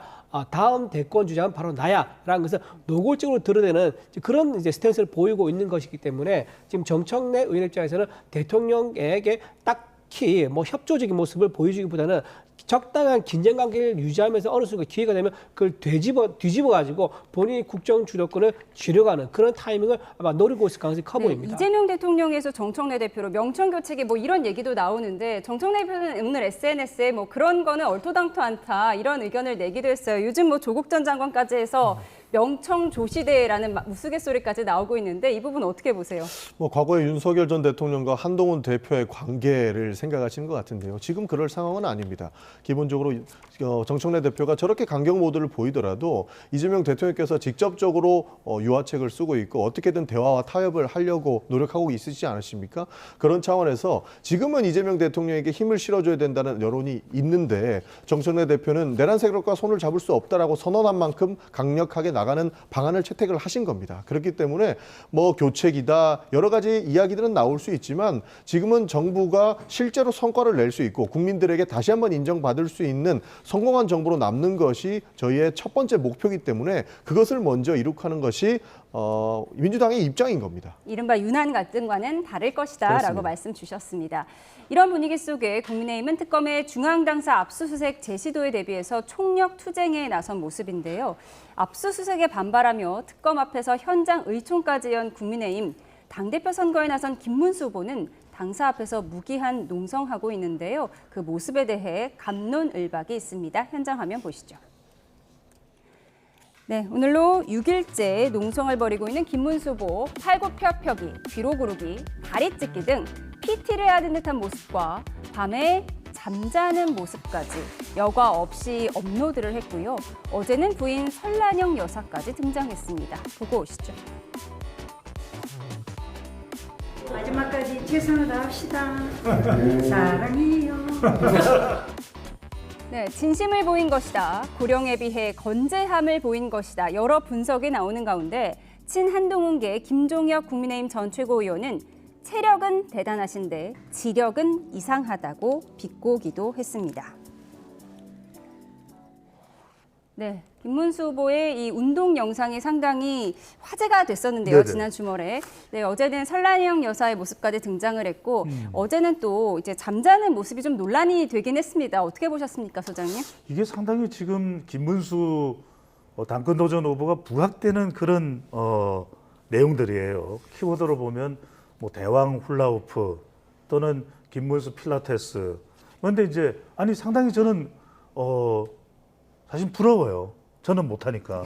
저도 못합니다. 근데 이제 이게 체력 검정의 전당대의 의미냐, 뭐 결연한 의지, 또 반 이재명 정서까지는 그럴 수 있다 치지만 중요한 것은 김문수 후보에게 전 대선 후보에게 기대하는 것은 쪼개지고 쪼개진. 그래서 심지어는 전환길 전당대회 아니냐라는 소리를 듣는 이 전당대회에 적어도 그래도 윤석열 정부의 고용노동부 장관이었고 대선 후보였다면 어떤 당내 통합 방안, 혁신 방향 이런 걸 가지고 있는가를 듣고 싶은 것이거든요. 그렇다면 그 부분에 대해서 뭐 태권도 하는 모습도 나오는데 이런 부분에 대해서 어떻게 김문수 전 대선 후보의 의견이 있는가라는 걸 듣고 싶을 텐데 그 점이 나오지 않는 점은 매우 아쉬운 대목입니다. 네, 이 좀 심각해야 할 상황에 이렇게 체조하는 모습이 좀 맞지 않는다라는 비판도 나오는데 이 잠자는 모습이 여과 없이 송출되는 과정에서 한준호 최고위원은 대국민 성희롱이다 이런 얘기까지 했어요. 그러니까 뭐 속옷을 입고 주무시는 것이 여과 없이 방송이 되다 보니까 아마 그런 비판이 따라올 수밖에 없는 상황 같습니다. 기본적으로 저는 저희 모습을 보면서 굉장히 황당하다라는 생각밖에 안 했습니다. 지금 특검이 압수수색을 방해하기 위해서 저런 모습을 보이고 있는 것 같은데 그 특검도 결국에는 본인들의 업보라고 저는 평가하거든요. 과거 민주당을 검찰이 압수수색했을 때 국민의힘에서는 오히려 환영하는 모양새였는데 본인들이 오히려 지금 특검에 의해서 당원번호를 확보하겠다고 하니까 방어하는 모습 아니겠습니까? 그러려면 사실 앞과 뒤에 면머니가 같아야 되는데 그런 모습을 보이지 않고 있고 저런 모습들은 기본적으로 국민을 설득시킬 수 있어야 되는데 저 모습을 보면서 김문수를 지지해야겠다고 생각하는 사람이 얼마나 있을까요? 그런 모습에서 굉장히 의미 없는 일을 하고 계신 것 아닌가 하는 생각이 드는 것이고 저는 황당하다는 생각이 지속적으로 지배하고 있습니다. 예, 지금 국민의힘에서는 특검이 500만 당원 명부를 가져가려고 한다. 이것에 대한 반발로 농성을 하고 있는 것이잖아요. 오늘 특검 입장을 보면 당원 명부 다 내놓으라고 하는 것이 아니라 시스템적으로 일부 대조를 하려는 것이다. 이런 입장이에요. 근데 일부 대조를 한다 그러면 그 전체 과정을 아마 보려고 할 겁니다. 그리고 전체 과정에서 본인이 할 수 있다 그러면 그걸 또 이제 가져가려고 할 거고요. USB 담아서 가져가든 그렇게 할 건데, 근데 역대 어느 정당에서든 간에 본인 당원들이 가지고 있는, 그러니까 당원 전체의 가장 중요한 자산이라면 당사 건물 부동산이 아닙니다. 가장 중요한 자산은 당원 명부가 가장 중요한 자산인 거죠. 그리고 당원들이 우리 당원에 가입한 이유는 내가 이렇게 당원 가입을 하고 활동을 했을 때 이게 안전하게 안전을 보장해 준다. 내 개인 정보가 어디에 털리지 않게 보장해 준다. 이런 신뢰가 있기 때문에 하는 건데, 이런 식으로 만약에 털어간다 그러면 우리 당원들 가만히 있겠습니까? 불안해가지고 만약에 자식이라든가 친인척이 공무원이라고 하면 불이익 할까 싶어가지고 전부 다 당원에서 탈퇴할 수밖에 없는 거죠. 그리고 당원 가입도 망설이게 되는 거고, 아마도 제가 보기에는 처음부터 국민의힘 당원 가입 증가하는 것을 막기 위한 그런 악의적인 정치 공작 용도로 한 게 아닌가 의심스러울 수밖에 없는 거고요. 사실상 수사를 비밀로 해가지고 범죄를 저지른 것보다 마찬가지다. 저는 그렇게 생각합니다. 예, 잠시만요. 속보 들어와서 먼저 전해드리겠습니다. 김건희 씨에 대한 2차 조사가 조금 전에 종료가 되었습니다. 오후 4시 2분쯤에 종료가 됐고요. 조서 열람 뒤 오후 4시 37분 조금 전에 퇴실했다고 전해왔습니다. 김건희 씨 구속 뒤 2차 조사가 끝났고요. 곧 구치소로 이동할 것으로 보이는데요. 오늘 조사가 9시 40분에 사무실로 도착해서 시작이 됐으니까 한 7시간 정도가 진행이 됐습니다. 오후 4시 2분에 종료가 됐고요. 조금 전 4시 37분에 퇴실을 했습니다. 오늘도 김 씨가 취재진 앞에 모습을 드러내지는 않았습니다. 지난 14일 1차 조사 때처럼 사복 차림에 양손에는 수갑을 찬 채로 출석을 했었고요. 개별 혐의별 담당 부장검사가 조사에 참여를 했었고 특검보는 따로 조사실에 들어가진 않은 걸로 전해졌는데요. 오늘 묵비권, 진술 거부권을 행사한 것으로 전해지는 가운데 7시간 정도의 조사가 끝나고 조금 전에 퇴실을 했다고 합니다. 곧 구치소로 이동할 것으로 보이는데요. 추가 속보가 들어오면 또 전해드리도록 하겠습니다. 네, 국민의힘 전당대회 이야기 해보고 있었습니다. 어제 토론회가 있었는데요. 그 장면 보고 오겠습니다.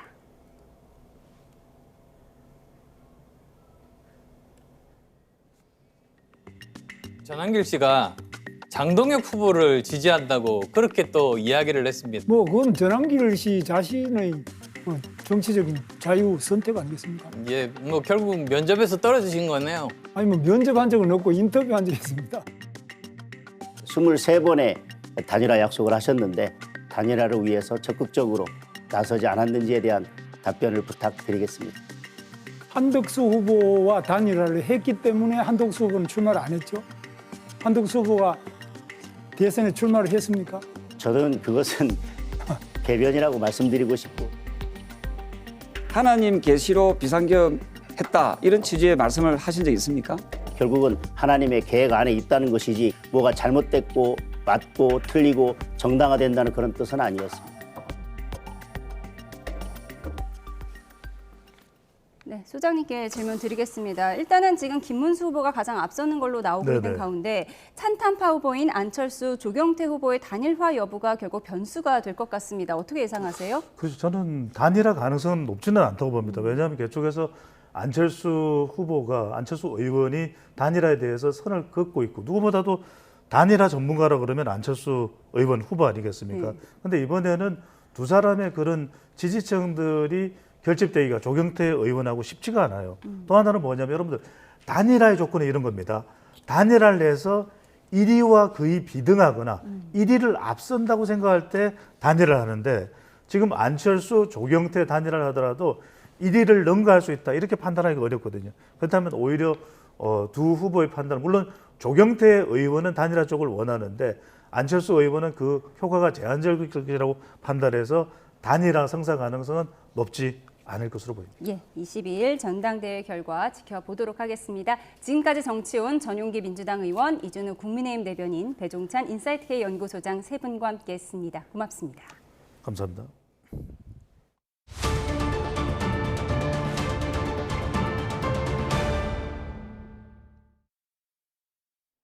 정부가 윤석열 정부에서 발표했던 8.15 통일 독트린을 폐기하고 남북 간 신뢰 회복에 집중하겠다고 밝혔습니다. 북측 체제를 존중하고 화해 협력 정책을 계속 추진하겠다는 이재명 대통령의 광복절 경축사에 이은 후속 조치로 보입니다. 이종원 기자입니다. 통일부가 윤석열 정부에서 발표된 통일 담론인 8.15 통일 독트린 폐기를 공식화했습니다. 이재명 대통령이 광복절 경축사를 통해 북측의 체제를 존중하고 흡수통일과 일체의 적대 행위를 추진하지 않겠다고 밝힌 지 사흘 만입니다. 지난 윤석열 정부 8.15 통일 독트린의 반북 흡수통일, 자유의 북진론을 폐기하고 평화공존의 대북 정책 기조를 분명히 한 것입니다. 지난해 광복절 당시 발표된 8.15 통일 독트린은 북한 주민의 자유통일에 대한 열망을 자극해 아래로부터의 변화를 끌어낸다는 전략이 담겼습니다. 당시 윤석열 정부는 부인했지만 일각에선 사실상 흡수 통일 방안이란 평가가 잇따랐습니다. 한반도 전체 국민이 주인인 자유민주 통일 국가가 만들어지는 그날 비로소 완전한 광복이 실현되는 것입니다. 정부의 8.15 독트린 폐기 선언은 이 대통령 광복절 경축사의 후속 조치인 셈으로 통일부는 독트린 발표 당시에도 자유와 인권 등 가치와 이념에 지나치게 경도됐고 대국회 의견 수렴도 부족해 절차적 문제가 지적된 바 있었다고 부연했습니다. 무엇보다 남북 간 신뢰 회복 조치가 우선이라는 이 대통령의 의지도 반영된 것으로 보이는데 남북 합의 가운데 가능한 부분부터 단계적 이행을 준비하라는 지시도 같은 맥락으로 해석됩니다. 지금 당장 신뢰 회복과 대화 복원부터 시작하는 것이 순리일 것입니다. 신뢰는 말이 아니라 행동으로 만들어집니다. 최근 북한은 김여정 담화를 통해 대남 적대 정책을 고착화하겠다고 예고하면서 우리 헌법에 흡수 통일 방안이 명문화되어 있다고 주장했습니다. 통일부는 우리 정부의 공식 통일 방안은 화해 협력 단계를 거쳐 남북연합 통일국가 완성이라는 3단계 민족 공동체 통일 방안이라며 양측 체제 인정과 화해 협력을 기본으로 한다는 점을 거듭 강조했습니다. YTN 이종원입니다. 이재명 대통령은 오늘부터 오는 21일까지 진행되는 을지 연습에 대해 우리 국민의 생명과 안전을 지키는 방어적 성격으로 북한을 공격하거나 한반도 긴장을 고조시키려는 의도는 없다고 강조했습니다. 이 대통령은 오늘 훈련 상황 점검 등을 위해 주재한 을지 국가안전보장 NSC 전체 회의에서 이번 훈련의 기본 목적은 한반도 평화를 달성해 우리 국민의 생명과 안전을 지키는 거라며 이같이 언급했다고 강유정 대통령실 대변인이 전했습니다. 우리 시간으로 내일 새벽 트럼프 미국 대통령과 젤렌스키 우크라이나 대통령, 유럽 정상들이 미러 정상회담 후속 협의에 나섭니다. 우크라이나 안보 보장과 영토 교환에 대한 논의가 이루어질 것으로 보이는데 3년 반째 이어지고 있는 전쟁의 중대 분수령이 될 전망입니다. 워싱턴 신윤정 특파원이 보도합니다. 도널드 트럼프 미국 대통령은 소셜미디어에서 지난 15일 열린 미러 정상회담과 관련해 중대한 진전이 있다고 썼습니다. 미국 측 회담 배석자들은 미국과 유럽 국가들이 집단 방위 의무 형태의 안보 보장을 제공하는데 러시아의 동의를 얻었다고 밝혔습니다. 나토 회원국이 공격받으면 다른 모든 회원국에 대한 공격으로 간주해 무력 사용 등 조치를 할 수 있다는 나토 조약 5조와 비슷하다는 설명입니다. That the United States is potentially prepared to be able to give Article 5 security guarantees, but not from NATO, directly from the United States and other European countries. That is big. 러시아 푸틴 대통령이 돈바스 전략적 요충지에서 우크라이나가 철군할 경우 우크라이나 안보 보장 체제를 용인하겠다는 뜻을 전한 것으로 보입니다. 루비오 미 국무부 장관은 트럼프 대통령이 이번 백악관 회담에서 안보 보장을 약속하는 방안을 제시할 수 있다고도 시사했습니다. How that's structured, how that's built, what our role will be, that'll be the kinds of things we'll have to work through. 젤렌스키 대통령은 미국이 우크라이나의 안보 보장에 참여할 준비가 됐다는 건 역사적인 결정이라며 일단은 환영의 메시지를 냈습니다. 다만 안보 보장은 실용적이어야 하고 유럽의 참여를 통해 수립돼야 한다는 주장과 함께 휴전부터 이뤄져야 한다는 입장을 고수했습니다. It will take time to go through them all. It's impossible to do this under the pressure of weapons. So it's necessary to cease fire and work quickly on a final deal. 백악관 회담에는 폰데어 라이엔 EU 집행위원장과 마르크 리터 나토 사무총장, 키어 스타머 영국 총리, 에마뉘엘 마크롱 프랑스 대통령 등이 총 출동합니다. 미국이 제공하는 안보 보장의 방식과 수준을 확인한 젤렌스키 대통령과 유럽의 지도자들이 영토와의 막교환을 받아들일지가 관건이 될 전망입니다. 결과에 따라 이번 주 안에 미러 우크라이나 3자 정상회담이 마련될 수 있다는 관측이 나오면서 3년 반 동안 이어지고 있는 전쟁이 중대 분수령을 맞고 있습니다. 워싱턴에서 YTN 신윤정입니다. 트럼프 대통령의 부인 멜라니아 여사가 푸틴 러시아 대통령에게 우크라이나 전쟁으로 피해를 보는 아이들을 위해 평화를 실현해달라고 호소하는 서한이 공개됐습니다. 트럼프 대통령은 현지 시간 17일 SNS에 멜라니아 여사가 지난 15일 알래스카에서 열린 미러 정상회담 때 자신을 통해 푸틴 대통령에 전달한 것으로 알려진 서한을 올렸습니다. 어머니와 아들이 숨지는 등 18명의 사상자가 발생한 서울 마포구 아파트의 화재 원인을 밝히기 위한 합동 감식이 진행됐습니다. 불은 충전 중이던 전동 스쿠터 배터리가 폭발하면서 시작된 것으로 추정됩니다. 표정우 기자가 보도합니다. 방호복을 입은 화재 조사관들이 감식 장비를 들고 아파트 출입구 노란 통제선 안으로 들어갑니다. 20대 아들과 60대 어머니가 숨지고 10명 넘게 다친 마포 아파트 화재 원인을 밝히기 위한 경찰과 소방의 합동 감식이 진행됐습니다. 불이 시작된 14층을 집중적으로 살핀 감식팀은 방 안에서 전동 스쿠터에 사용하는 리튬이온 배터리 팩을 발견했습니다. 전동 스쿠터에 쓰이는 배터리는 대부분 탈착식이라 집에서 충전할 수 있습니다. 추정은 돼요. 전동 스쿠터에 들어가는 배터리 팩이라고 추정은 됩니다. 2차 점진 거는 맞는 것 같습니다. 경찰은 앞서 유족이 전동 스쿠터 배터리를 충전하던 중 폭발이 일어났다고 진술한 만큼 배터리 팩 등을 국립과학수사연구원에 보내 정밀 분석하기로 했습니다. 아파트 외벽이 검게 그을려 있는 등 화재 흔적이 여전한데요. 인근 주민들은 급한 대로 임시거처로 몸을 피했습니다. 이번 화재로 일부 이웃집도 불에 타고 전기가 끊기며 30여 세대 140여 명의 이재민이 발생한 걸로 집계됐습니다. 옷장 안에서도 연기 들어가가지고 그냥 정상 아니더라고요. 집에 가고 싶죠. 잠을 못 자고 많이 불편해요. 화재 원인 분석과 복구에 적잖은 시간이 걸릴 걸로 보이는 가운데 마포구청은 피해 주민에 대해 숙박비와 식비 일부를 지원할 예정이라고 밝혔습니다. YTN 표정우입니다. 어제 경기 수원 영통구 패스트푸드점에 대한 폭발물 설치 신고는 해당 점포의 앙심을 품은 배달기사가 벌인 자작극으로 드러났습니다. 수원 영통경찰서는 어제 오후 공무집행방해 혐의 등으로 20대 남성 A씨를 긴급 체포해 조사하고 있습니다. A씨는 경기 수원시 영통구에 있는 패스트푸드점에 폭발물을 설치하겠다는 글을 올린 뒤 목격자인 척 112에 테러 의심 신고를 한 혐의를 받고 있습니다. 무면허로 음주운전을 하다가 휴가 나오는 군인 아들을 데리러 가던 어머니 등 2명을 숨지게 한 20대 남성이 사고 당시 시속 130km가 넘는 속도로 과속을 했던 것으로 드러났습니다.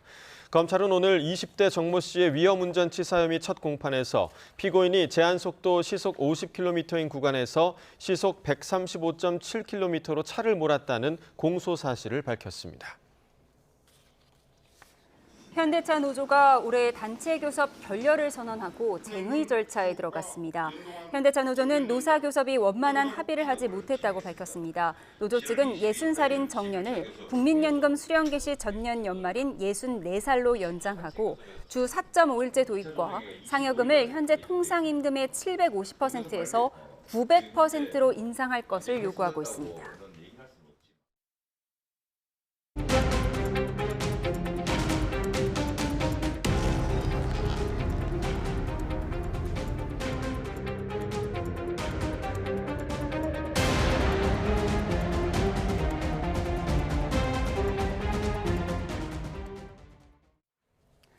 김건희 특검이 김건희 씨를 포함해 집사 역할을 수행했던 김혜성 씨 그리고 건진법사 전성배 씨 등을 소환해 조사했습니다. 내란 특검은 내일 한덕수 전 국무총리를 불러 12.3 개헌 발표 직전 국무회의 상황을 다시 한번 조사할 계획입니다. 특검 수사 상황 양지민 변호사와 함께 자세히 알아보겠습니다. 어서 오십시오. 어서 오세요. 안녕하세요. 네, 김건희 씨에 대한 2차 조사가 조금 전에 종료가 됐습니다. 4시 2분에 종료가 됐고요. 조금 전인 4시 37분에 퇴실했다고 합니다. 잠시 후에 이제 구치소로 이동할 것으로 보이는데 오늘은 어떤 부분을 질문한 것일까요?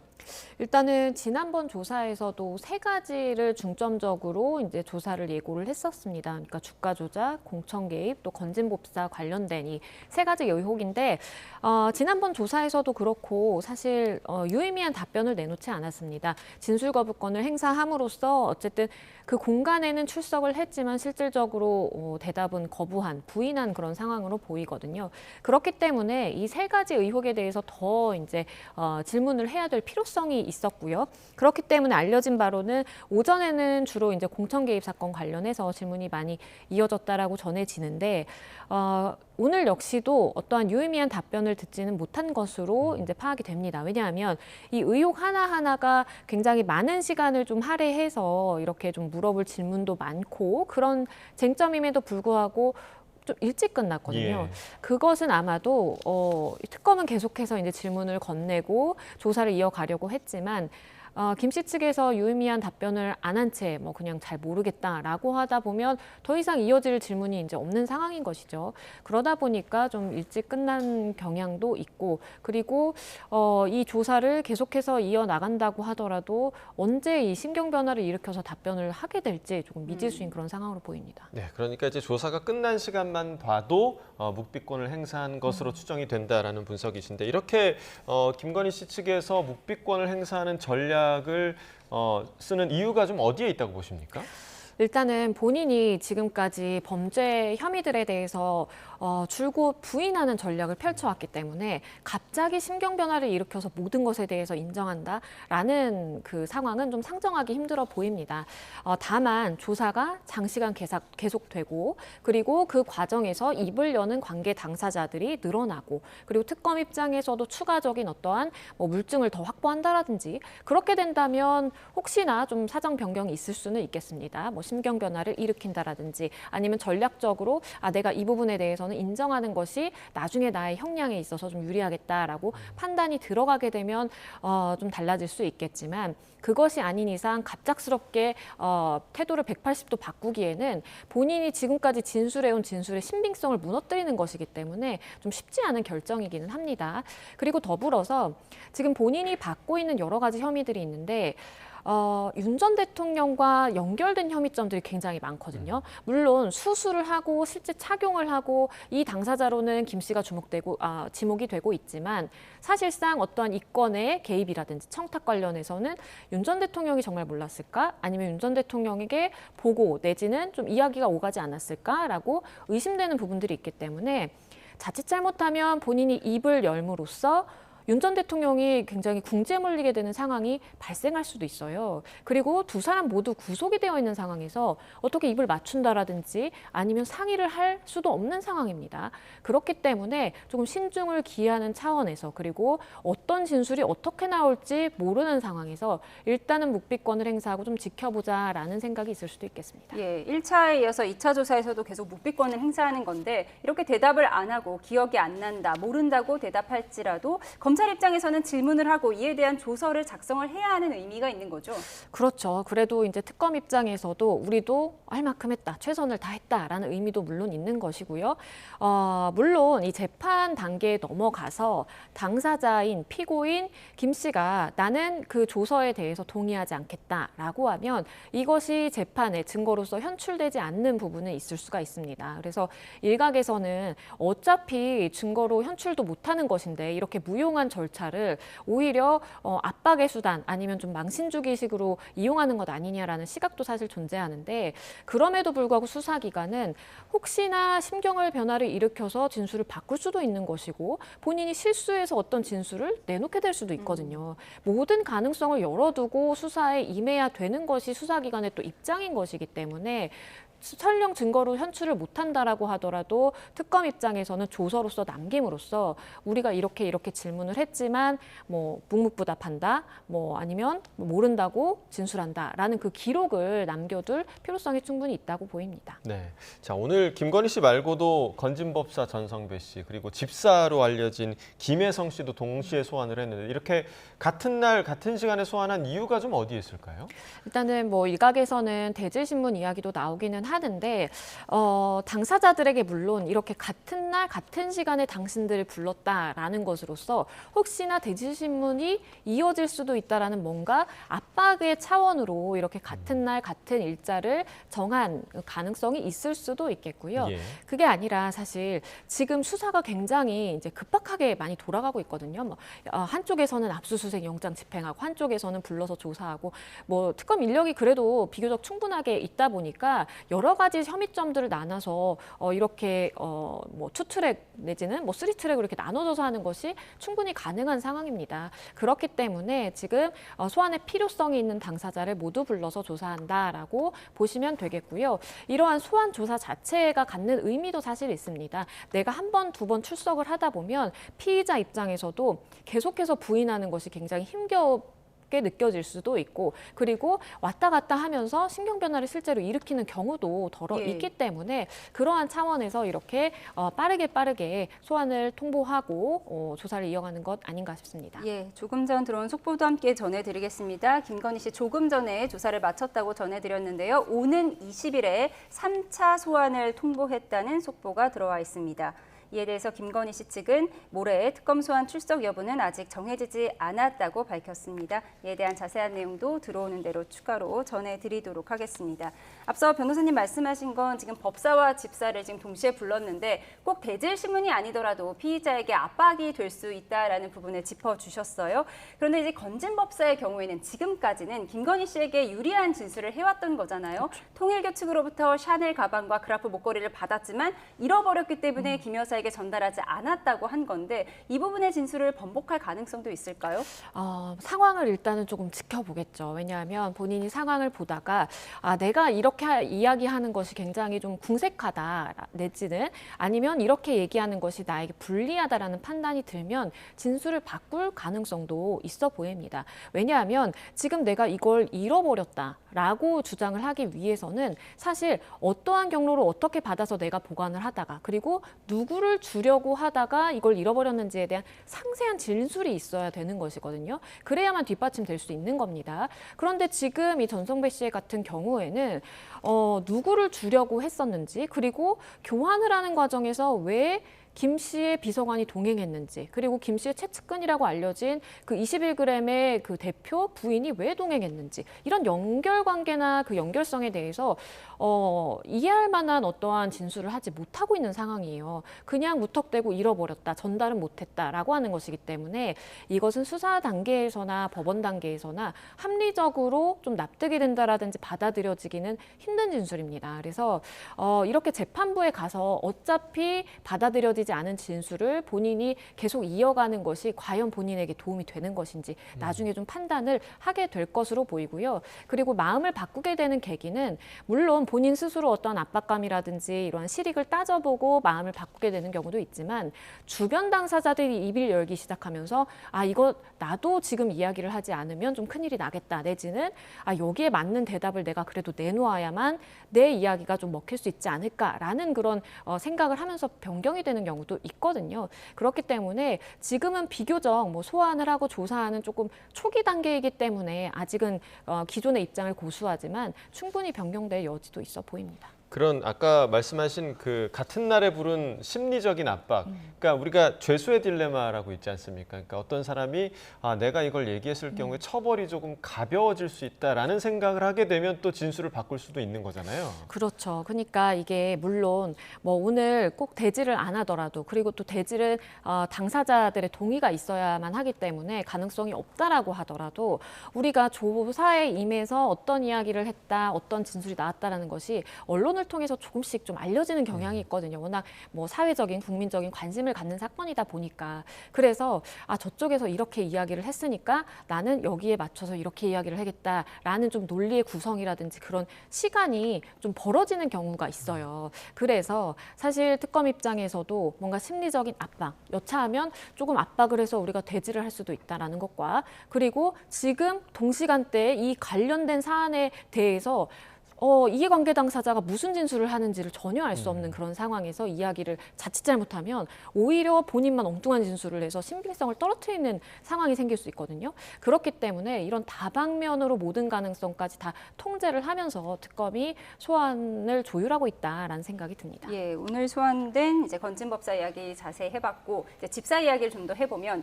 집사로 불렸던 김혜성 씨 본인은 집사가 아니다. 그리고 김건희 씨는 이익을 추구하는 사람이기 때문에 나를 위해서 영향력을 행사해주지 않았을 것이다. 이런 진술을 해왔어요. 그게 구속 전 진술이고 그 사이에 구속이 됐잖아요. 그렇죠. 예, 이 부분이 어떤 변화를 줄까요?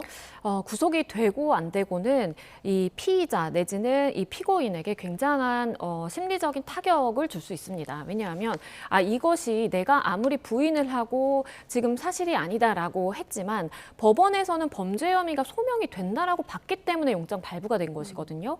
그렇다라면 특검 측에서 가지고 있는 수사기관에서 주장하고 있는 이 증거들이 굉장히 철저하고 그리고 이것이 실제 법원 단계에 가서도 받아들여질 가능성이 높겠구나라는 것을 본인이 직감을 할 수밖에 없는 것입니다. 그리고 일단은 구속이 되면 변호인들이 옆에서 이야기를 할 때에도 어떻게 진술을 하는 것이 그리고 인정할 부분은 인정하는 것이 본인에게 득이 된다라는 식으로 조언을 하게 마련입니다. 그렇기 때문에 사실은 구속이 되고 안 되고를 전후를 해서 진술 변화가 일어나는 경우가 많고요. 그래서 김 씨 역시도 공항에서는 굉장히 당당한 모습이었지만 변화가 있을 수도 있겠습니다. 잠시만요. 지금 현장 화면이 들어왔습니다. 김건희 씨가 2차 조사를 마치고 구치소로 출발한 것으로 보입니다. 지금 보시는 화면, 지금 현재 특검 사무실에서 구치소로 이동하는 화면입니다. 네, 오늘 조사 조금 전 4시 2분에 종료가 됐다라고 특검이 발표를 했고요.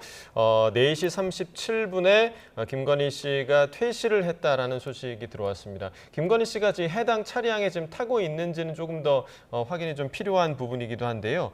오후 조사에서도 오전과 마찬가지로 그리고 지난 첫 번째 조사 때와 마찬가지로 진술 거부권을 행사했다는 특검의 발표도 있었습니다. 네, 김건희 씨 1차 조사 때는 진술 거부권을 행사한 뒤에 변호인 측에 다시 남편과 살 수 있을까, 다시 만날 수 있을까 이런 심경을 밝히기도 했다고 하는데요.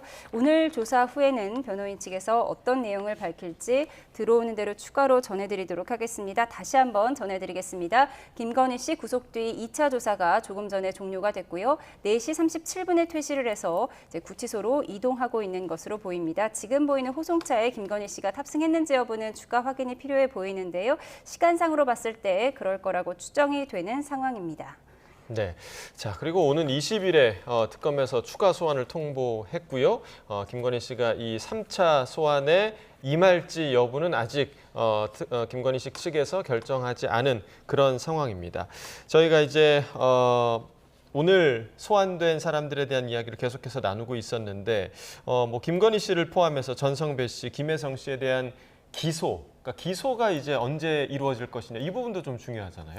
그렇죠. 그런데 이 김 씨, 그러니까 집사로 일컬어지는 이 김 씨의 경우에는 이제 한국에 입국해서 조사를 이제야 시작하는 그 초기 단계이기 때문에 일단은 기소까지는 좀 시간이 걸릴 것으로 보입니다. 예. 게다가 본인이 부인을 하고 있는 지금 상황으로 전해지고 있는 상황이기 때문에 어떠한 뭐 자백이 꼭 있어야만 기소가 이르는 것은 아니지만 자백을 하는 상황이라면 사실상 간명하거든요. 그런데 부인을 하면 그것을 어떻게 보면 좀 항변하기 위해서 특검 측에서 더 많은 증거라든지 이런 것들을 제시하면서 좀 진술을 이끌어내야 되는 측면이 있고 그렇다면 좀 시간이 더 걸릴 것으로 보입니다. 그리고 이 전성배 씨의 같은 경우에도 아직까지 구체적인 이제 개입의 범위라든지 그리고 어떠한 물건에 대해서 어떻게 건네면서 청탁까지 이어졌는지에 대해서 조금은 그 사실관계를 다듬어야 될 측면이 있어 보여요. 우리가 기소를 할 때에는 실제 금품이라든지 금전이 오고 갔다면 어느 상황에서 몇 날 몇 시에 어떻게 지급이 됐는지가 굉장히 구체적으로 나와야만 기소 사실로 인정이 됩니다. 이것에 대해서 조금이라도 구멍이 생긴다라고 하면 특검 입장에선 좀 부담인 것이거든요. 그렇기 때문에 기소까지는 그리고 또 이제 민중기 특검의 그 성향상으로 봤을 때에는 좀 신중하게 접근을 할 것으로 보입니다. 예. 집사와 법사 기소까지는 좀 더 신중하게 이루어질 것이다라고 말씀을 해주셨습니다. 통일교 이야기를 조금 더 해보면요. 특검이 지금 국민의힘 당사를 지난 13일에 압수수색하려다가 불발이 됐고요. 오늘도 지금 뭐 대치하고 있다 이렇게 전해졌는데 특검 측에서는 당원 명부를 다 가져가려는 것이 아니다. 일부분을 대조해 보려는 시스템이다 이렇게 주장을 하고 있어요. 이 부분 좀 정리해 주시죠. 그렇죠. 이게 양쪽의 입장이 좀 다른 것 같습니다. 그러니까 국민의힘 측에서는 어떻게 정당의 이제 활동에 자유가 있고 가입의 자유가 있는 것인데 명부 전체를 가져가려고 하느냐. 이것은 뭐 기본권이자 헌법의 위반이다라고 맞서고 있는 상황이고 다만 특검 입장에서는 우리가 명부를 자체를 뭔가 이렇게 들고 실물을 가져가겠다라는 것이 아니라 요즘에는 다 전산화가 되어 있기 때문에 당사에 들어가서 우리가 확인하고 싶은 그 명단이 있으면 그거를 대조해서 시스템상 입력을 해보고 확인을 좀 하고 싶다라고 이야기를 하지만 특검이 사무실로 들어가서 통일교 명단을 좀 가지고 2023년에 가입한 국민의힘 당원들과 비교해보겠다 이런 뜻인가요? 그렇죠. 특검은 그런 것으로 보여요. 왜냐하면 이야기를 하는 것이 지금 시스템상 대조로 직접 당원 명부를 우리가 열어보거나 막 실물을 어떻게 확인하지 않아도 그 목적을 충분히 달성할 수 있다라고 이야기를 하고 있는 상황이거든요. 그럼에도 불구하고 국민의힘 측은 이 부분에 대해서 기본권을 침해하는 것이다라고 맞서고 있는 상황이기 때문에 이러한 대치는 지속될 수밖에 없는 그런 상황으로 보이고요. 서로가 좀 양보를 해서 일부 명단에 대해서라도 시스템 대조 작업을 통해서 조금 확인을 하면 소기의 목적 달성을 할 수 있지 않을까라는 생각이 드는데 일단 1차 집행 때 20명에 대해서만 이제 대조를 했다라고 보니까 특검 입장에서는 현저하게 좀 부족한 거죠. 통일교 전체에 지금 의혹을 가지고 있는 사람들이 많을 것인데 20명이라는 것은 너무 적기 때문에 좀 더 해야 된다라고 해서 맞서고 있는 그런 상황입니다. 근데 그 특검의 주장을 생각을 해보자면 일부만 대조해 보려고 하는 것이다. 이 정도면 지금 국민의힘과 좀 협의가 가능한 부분 아닐까요? 어떻게 보세요? 그렇죠. 그러니까 특검 측에서는 그걸 주장하는 겁니다. 사실 우리가 그런 뭐 기본권이라든지 정당 활동의 자유를 존중을 해서 그러한 당원 명부가 저장이 되어 있는 어떤 뭐 서버를 떼어간다라는 것도 아니고 이걸 전체에 대해서 우리가 명단을 가져가겠다라는 것이 아닌 상황에서 대조조차 못하게 한다라는 것은 이것은 서로 이제 조율할 수 있는 영역이 있는데 너무 국민의힘 측에서 양보를 안 하는 것이다라고 이제 이야기를 하는 그런 측면이 있는 것이고요. 뭐 법적으로만 접근을 해보자면 사실상 영장이 발부되었고 그런 목적을 달성하기 위해서는 강제력을 동원해서라도 해라라는 것이 법원의 입장인 것이기 때문에 사실상 집행을 할 수 있지만 이것이 자칫 잘못하면 좀 정치적으로 문제가 발생할 수도 있고 그리고 강경한 좀 태도를 보이다 보니까 이 부분에 대해서 특검이 조금 망설이는 부분이 있어 보입니다. 예.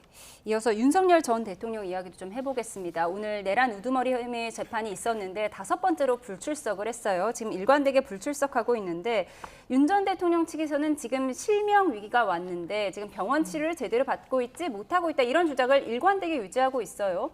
그렇죠. 근데 이제 법무부에서 내놓는 또 설명은 다른 상황인 겁니다. 윤 전 대통령 측에서는 석 달째 안과 시술을 못 받고 있는 상황이기 때문에 실명의 위험이 있어서 이거는 뭐 내가 회복하면 당연히 이제 재판도 나가고 다 응하겠지만 건강상의 이유 때문에 한계가 있는 것이다라고 이야기를 하는 반면에 법무부 입장에서는 외부 진료로 충분히 허용을 하고 있고 필요한 의료적인 처우를 제공하고 있기 때문에 이 부분은 문제가 없다라는 부분이거든요.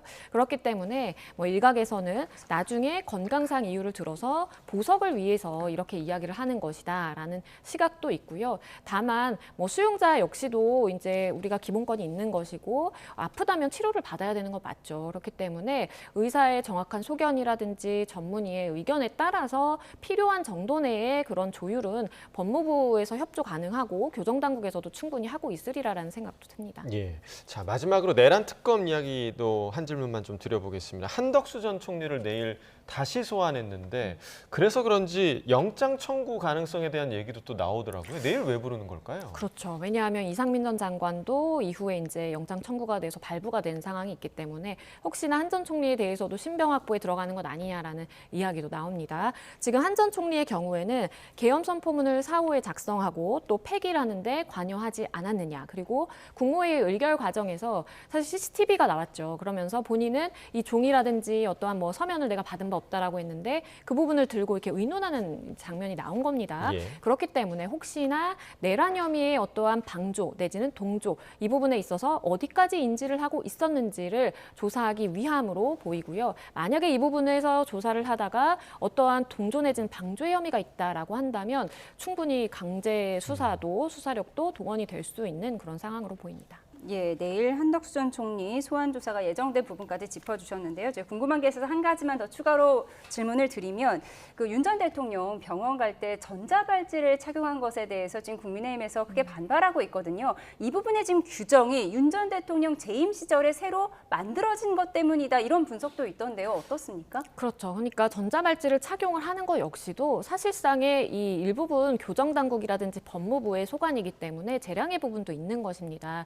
그런데 윤 전 대통령에 대해서 물론 도주의 우려라든지 이런 것들이 없다고 하지만 사실 이러한 신중을 기하기 위해서 신중의 만전을 기하기 위해서는 이렇게 외부 진료를 나가는 것 자체가 특혜이고 교정당국의 그 관리 범위를 벗어나는 것이기 때문에 발찌를 채운다라든지 어떠한 그러한 신변을 확보할 수 있는 수단은 함께 동원되는 것이 맞는 측면도 있는 것이거든요. 그렇기 때문에 이 부분에 대해서 너무 정치적으로 뭐 과하다라고 접근을 할 수는 있겠지만 하지만 법적인 차원에서 봤을 때는 충분히 동원이 될 수 있는 강제력 내지는 물리력이다라고 판단합니다. 그러니까 박근혜 전 대통령 구속 당시와 지금은 좀 규정이 다른 것이다 이렇게 봐야겠죠? 맞습니다. 그러니까 이것을 뭐 대통령, 전직 대통령에 대한 예우 차원이라든지 뭐 이런 부분으로 좀 접근하는 경우도 있는데 그게 아니라 전자발찌를 채우고 아니고 그리고 외부로 나가고 진료를 받을 수 있고 이런 것 자체가 다 그 처우에 관한 법률에 따라서 이루어지는 것이고 그것을 토대로 해서 법무부가 결정을 해서 교정당국과 함께 함께 결정해서 내려지는 것이기 때문에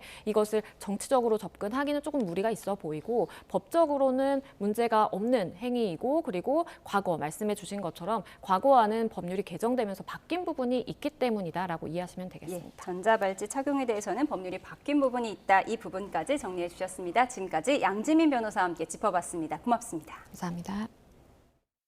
북서쪽에서 강한 비구름이 들어오고 있습니다. 현재 레이더를 보면 보라색의 매우 강한 비구름을 확인할 수 있는데요.